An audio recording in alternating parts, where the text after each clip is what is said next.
Magandang araw po sa ating lahat. Nais ko lang po na ipaalam, sa mga nakasubscribe sa ating isang channel, tayo po ay na-strike muli ni Lolo YT. Ginawa po natin ang paraan para maibalik agad ang ating channel, subalit tayo po ay nabigo. Ganun pa man, kung nahaharang doon ang pag-share natin ng ABC of Salvation, dito ay malaya tayong ma-share ang simpleng paraan ng kaligtasan. Samahan niyo po ako sa panalangin sa channel nating ito, dahil maaaring atikihin din ito ni Satanas, para hindi maipalaganap sa mga tao ang free salvation na ibinigay sa atin ng Panginoon, upang sila ay hindi makaalam ng simpleng paraan ng kaligtasan. Binigyan tayo ng Diyos ng mas higit pa sa pera at sa ginto, at yun ang gustong agawin ni Satanas, ang ating kaluluwa. Mark 8 verse 36-37. Sapagkat ano ang mapapakinabang ng tao na makamtan ang buong sanlibutan, at mapahamak ang kanyang buhay? Sapagkat anong maibibigay ng tao na kapalit ng kanyang buhay? Ang isa nating channel ay magbabalik sa September 3. Maraming salamat sa inyong lahat. Umpisahan na natin ang ating topic. Sa mga nakalipas nating video, sinubukan nating sagutin kung sina Adam at Eve nga ba ang pinakaunang tao sa mundo. May iilang mga channel tayong mapapanood sa YouTube, na sila ay naniniwala na hindi sina Adam at Eve ang pinakaunang tao sa mundo. Sa ngayon, ang video na ito, ay isa ring kasagutan sa kanilang katanungan sa Genesis 1 verse 28. Sinasabi nila na kung sina Adam at Eve ang nauna, bakit sinasabi ng Diyos na muling punan ang mundo? Samahan po ninyo akong muli sa ating pagtuklas, at pag-aaral ng Biblia upang mas lalong lumalim tayo sa kanyang mga salita. Kung bago kayo sa aking channel, click nyo lang po ang subscribe button sa baba, maaari nyo rin akong i-follow sa aking Facebook page na Mahafir TV. Ngayon, ang kontradiksyon na sinasabi ng iba, ay nagmula sa aklat ng Genesis. Narito ang kanilang problema sa Genesis.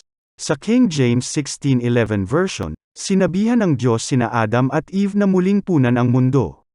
Genesis 1 verse 28, And God blessed them, and God said unto them, Be fruitful, and multiply, and replenish the earth, and subdue it, and have dominion over the fish of the sea, and over the fowl of the air, and over every living thing that moveth upon the earth.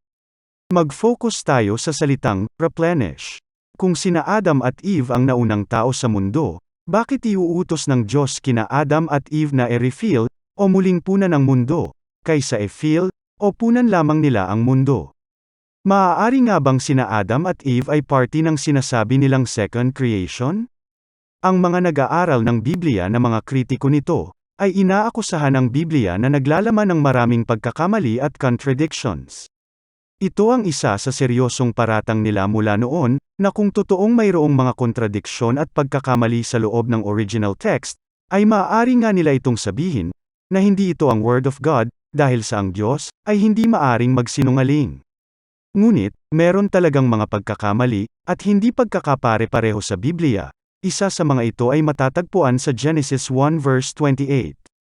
Sa original King James Version, mababasa natin, na sina Adam ay pinagpala ng Diyos, at sinabi sa kanila, Be fruitful and multiply, and replenish the earth and subdue it. At dito na nga natin makikita ang kanilang sinasabing error, ang salitang replenish.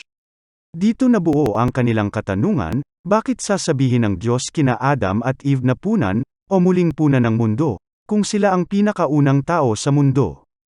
Maraming mga tao ang naniwala sa gap theory. Sila ay naniniwala na ito ang katibayan, na sina Adam at Eve ay hindi ang pinakaunang tao sa mundo na nilikha ng Diyos. Sa halip, sila ay bahagi ng ikalawang paglikha. Sa King James Version, ay ganito rin ang pagka-translate, imbes na fill, ay refill, or replenish ang pocket-translate, na kung saan, tapos na sana ang ganitong issue kung fill ang kanilang inilagay. Bakit nga ba ang original King James translators, ginamit ang salitang muling punan, o replenish? Ang kasagutan po nito, ay dahil sa oras ng pagsalin, noong 17th century, ang salitang replenish ay nangangahulugang to fill. Ang ganitong idea is to stock, to fill, to supply, or inhabit. Sa katunayan, ang salitang replenish ay related sa salitang replete, meaning to be full with happiness. Bilang karagdagan, ayon sa Oxford English Dictionary, noong 1612, 1 year after ng release ng King James 1611, ang salitang replenish, ay nangangahulugan na ngayon na to fill again.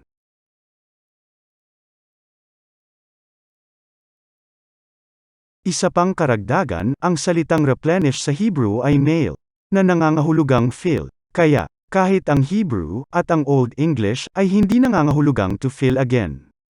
Pero ngayon, mapapansin natin ito sa ibang modern version ng mga Bible, ang salitang replenish ay kanila nang inayos, at pinalitan na nila ito ngayon ng fill. Kaya, ang sinasabi nilang kontradiksyon na ito, ay isang translational issue lamang, at hindi isang error sa original Bible manuscripts. Makikita natin ngayon ng maliwanag, na hindi ito contradiction, kundi translational issue lamang. Ang original Hebrew word, ay hindi nangangahulugan na muling punan, or to fill again, ganun din ang Old English. Kaya makikita nating malinaw, na sina Adam at Eve ang pinakaunang nilalang ng Diyos na tao sa mundo, at hindi kagaya ng pinapalagay ng mga pre-Adamism, na naniniwala na sina Adam at Eve, ay bahagi ng second creation. Muli, walang contradiction dito. Sa video na ito, hindi ko sinasabing huwag nating paniwalaan ang King James Version. Ang King James Version ay ang pinaka-accurate sa lahat ng translation ng Biblia. Kailangan lang natin itong e-check sa original text. Maaari ninyong e-check ang original text ng Biblia sa bluebibleletter.org. Maaari nyo rin itong i-install sa inyong mga cellphone para sa madali ang pag-aaral ng original Hebrew text.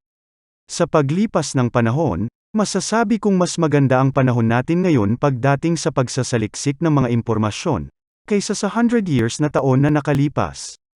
Marami tayong matutuklasan ng mga bagay-bagay pagdating sa Biblia, sa history, mga bagong tuklas na mga artifacts at kung ano-ano pa, at dahil sa mga bagong research at exposure na ito, ang ating kaalaman ay lumalawak, hindi para maging mayabang, kundi para maging maingat tayo sa pag-aaral ng banal na kasulatan.